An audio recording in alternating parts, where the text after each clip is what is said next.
যেখানে হরিদাস ঠাকুর ভজন করতেন।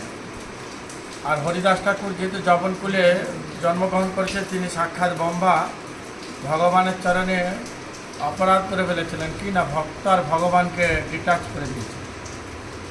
ভক্ত আর ভগবানকে ডিটাচ করে দেওয়ার জন্য এটাই তার ইন্দ্র থেকে মস্ত বড় অপরাধ হয়েছিল। ইন্দ্র কী করেছিলেন, ভক্ত আর ভগবানকে একত্রিত করেছিলেন, আর হরিদাস ঠাকুর এই ব্রহ্মা কী করেছিলেন, আলাদা। তাই এই ভিন্নতম অপরাধের জন্য তাকে জবনকুলে অর্থাৎ মুসলিম পরিবারে জন্ম দিয়েছিল।